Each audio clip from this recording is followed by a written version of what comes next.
In this video, I want to show you how we helped a professional player go from 450 in the world to now around 250 in the world with a big technical change on the forehand. We helped her add the same technical elements to her forehand that the best forehands in the world utilize. And as a result, her forehand transformed from an average shot into a real weapon, as you can see right here. In the beginning, we even did this exclusively with digital coaching. So WTA pro player Leonie Küng came to us in November 2023 looking for help with her forehand. At the time, she was not playing that well and her ranking was around 450 in the world. Leonie knew that her forehand was not strong enough and needed to be transformed into a real weapon for her to climb up the rankings. In an ideal situation, we would not want a pro player to make technical changes in the middle of a tournament phase. However, Leonie was in the middle of a tournament trip and really wanted to start making changes as soon as possible to improve her long-term results. She also was very confident that she could make technical changes even while on the road, and therefore we decided to give her some relatively small adjustments to start with. We discussed everything on a Zoom call, and here's the first video analysis that OTI instructor James Ludlow did for her in November 2023 after that Zoom call. Hey Leonie, it's James here. I just want to say it was great talking with you this morning with Florian. We're both very excited to work with you now on your forehand, and we can see there's a lot of potential in your game. As soon as you turn this forehand into a weapon, it's really going to allow you to dominate your opposition more. And I really think it's going to be an exciting project to work on. Now, as we discussed in the live class together, the objective with the forehand, we want to do two things. We want to develop a short compact motion and combine it with what we call the late hitting concept. Now, these two components are going to give you two primary results on your forehand. The first thing it's going to give you, Leonie, is it's going to maximize your racket head speed. Now, with more racket head speed, it gives you more power, but it also gives you more topspin. The more racket head speed you generate, the more topspin you can generate, okay? Now, the other thing is going to really help you with a short compact motion, it's going to allow you to step in and take the ball earlier. When you're taking the ball earlier, you now steal time away from your opponent.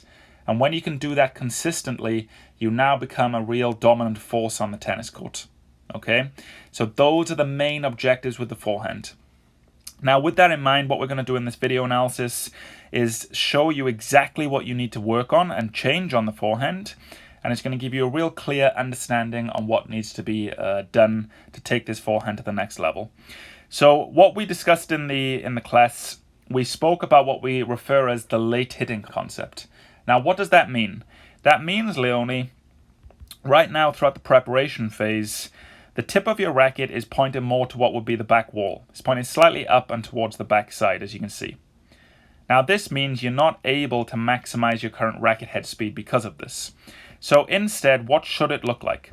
What we want to see instead here, Leonie, at this point, we want the tip of the racket to be pointing slightly up and to the right side. As you can see this with Lena right now. If you look at the left side of the screen, you can see how the tip of the racket is pointing to the right side. So a good and a visual understanding for this, imagine you have a wall here on the right side of you and you're pointing the tip of your racket to that wall, okay? Now the next key for this, Leonie, you want to keep the tip of the racket pointing to the right side throughout the whole preparation phase. And then what will happen is, as you begin to drive from the ground and you initiate your forward swing to contact, the racket will then flip back behind you. You'll see this with Lena here. Watch this. See how the tip of the racket is to the outside? Now, as she begins the forward swing now, look at the tip of the racket. See how it now flips back behind. And it results in this right here. It results in this extreme angle between the racket head and the forearm. And when you get to this position, you're now pre-stretching your forearm muscles. And when you pre-stretch these muscles, Leonie, you're storing a lot of energy there. And when that energy is released, it results in a lot of racket head speed just before contact. And that's what gives you that power and effortless topspin. Okay? A very good analogy for that, Leonie. Imagine that you have an elastic band. When you pull an elastic band, you pull it to its maximum stretch point. but the question is, what happens when you release? There's a reaction in the opposite direction. That's the general consensus when you're pre-stretching these forearm muscles. When you pre-stretch them, you store a lot of energy, and when that energy is released, it gives you a lot of racket head speed. Okay? That's the general consensus there. So in summary, what we're going to be working on here in the off season is getting the tip of the racket pointing to the right side throughout that preparation phase, and then we keep it pointing to the right side until the very last second, and then when you begin to drive from the ground and initiate the forward swing to contact, the racket will then flip back behind you, and you'll get that good angle and pre-stretch the muscles. That's really going to give you that maximum racket head speed, but also it's going to give you a short compact swing, which will give you the opportunity to steal time away from the opponent, take the ball earlier, and overall just take that forehand to the next level. So what I recommend you do now, Leonie, in the email that I send you, I'm going to link a 3-part video series that Florian did with Lena. Florian worked with Lena on the same concepts here, so it's going to be a very interesting video series for you to go ahead and watch. So watch that. Feel free, if you want to work on this a little bit in the shadow swing, as Florian mentioned, please feel free to do so. And you can also, you can send us some videos of that just within the shadow swing phase. But just be very aware that you don't focus too much on the technique now before the tournaments. Get the tournaments out of the way first, and then we can really dive into this in the off season. But any questions or all you have on any of this, Leonie, please let me know. And me and Florian really look forward to working with you now over the next couple of months. So Leonie went ahead and started to work on this while on the road. She did a lot of shadow swings and hit a lot of balls at a slow and controlled speed through basic self-feeding and someone feeding her balls from the basket in between her matches. Only a week or two later, she sent in another video for an update video review, which I did for her. Here's that second video review. Hey Leonie, Florian here, gonna give you a little update on the videos, and this is quite impressive. You are surprising me. You've definitely managed to already make a significant improvement and in the right direction, so that's very good. We're gonna take a look here in slow motion in a second. All right, so we'll start here. We'll start with this one. Okay, so you are now taking the racket about, or the hand about this high maximally. It used to be about this high.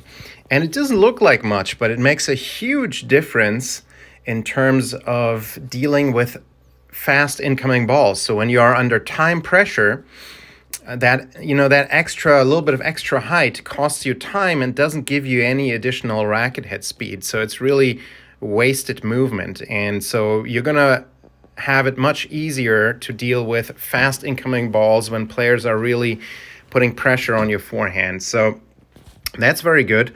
Also, your racket was in this position in the first video, in the starting position. Actually, sorry, I should do it the other way.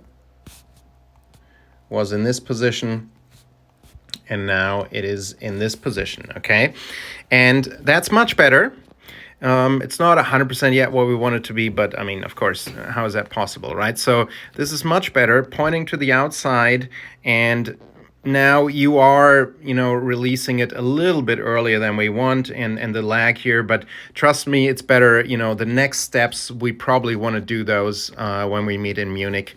Because the more and this is just a warning, the more you mess with this, or let's put it this way, the more movement you bring into your hand, the more difficult it becomes to not frame shots in the beginning. I always say it's kind of like learning to drive a Ferrari when we teach players this late hitting concept, okay? You need to learn how to deal with that much racket head speed. And so my suggestion is that you essentially stick with what you're doing here, and this is much better, much improved, and play your tournaments like that. And then when you come to Munich, then we take it a level further and add even more racket head speed. Now, I think what you can do, and what you probably should do, is you want to focus on, especially when the ball is coming fast, okay, and you have shortened your motion, this is great.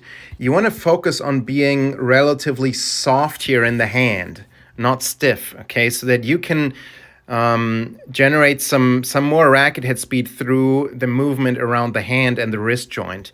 So you want to be soft there, and when the ball comes fast, you think of it as a half volley, but you do more with your hand, okay?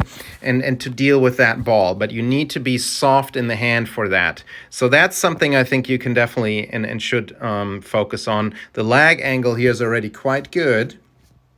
You're just not getting the full racket head acceleration yet because of the starting position here, but that's totally fine. This is much better than it was before, and as I said, once again, I think we will leave it at that for now. Shots look really good, much better than before, and I think we have another video here. We're going to have a look at some higher balls you're dealing with. Okay, let's take a look at that.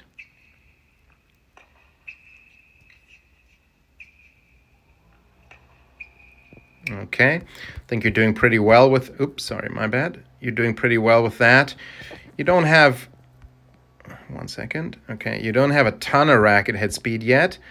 You have, I would say, good racket head speed, but not a ton. But again, that will come as we work on it a little bit more in depth.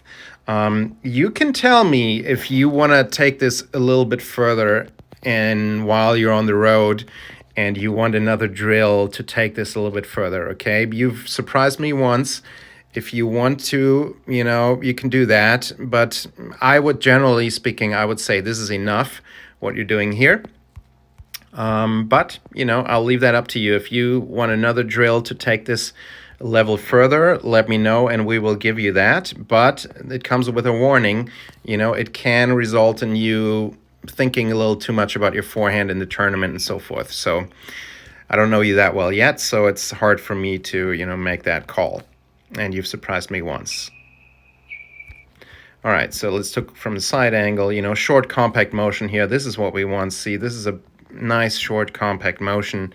You set up, you use your body well, you uncoil, sit down and up movement, what we want, nothing you need to think about. You're automatically doing that well. And the contact point is nicely out in front here. So, that's very good, very important. Yeah, maybe a little bit of over rotation at times here, but this is something we will look at in Munich. You just as a guideline, you will not get more speed by throwing your shoulder around more. Okay, the uncoiling here needs to stop just before contact of the shoulders, and then all the energy gets transferred into the arm. So if you look at the best players in the world, around contact, the line of the shoulders remains stable, okay? Just you uncoil before, but then just before contact, all the energy gets transferred to the arm. Maybe I'm already talking too much. All I'm saying is, don't try to throw your right shoulder around. That's not really helpful if you are doing that here. If it comes around after contact like this, that's perfectly fine. All right, so just to summarize again, stick with what you have worked on, keep the motion short and compact, and focus on having soft hands and trying to accelerate the ball a little bit with your hands, especially when the ball comes fast. You keep the motion short, and then you can use, if you're soft in the hands, you can really hit that ball back relatively hard just by using your hands properly, okay? So much for now. Again, I recommend keeping it simple now that you're going to tournaments. You don't want to be confused. And then let's plan for that week in Munich, and then we can take it to another level. We really look forward to working with you. Bye. We initially started with basic basket feeding at a very controlled speed. However, we quickly advanced to more challenging basket feeds because she already did very well at the controlled speed. We then also started to do live ball hitting with a hitting partner because she was doing so well already with the basket feeds. However, we constantly made sure to really stick with going through the progression step by step. We therefore mixed it up between live ball hitting and going back to basket feeding to really fine-tune the technique. Additionally, she did not play any points in the first couple of days. Not sticking with the progressions or improvement stages, as we also call them now, is one of the big reasons players fail with technical changes. Of course, there were ups and downs during this week as well, but the overall development was excellent. She then also started to play points in practice, and a little bit later went on a trip to Florida to play some tournaments.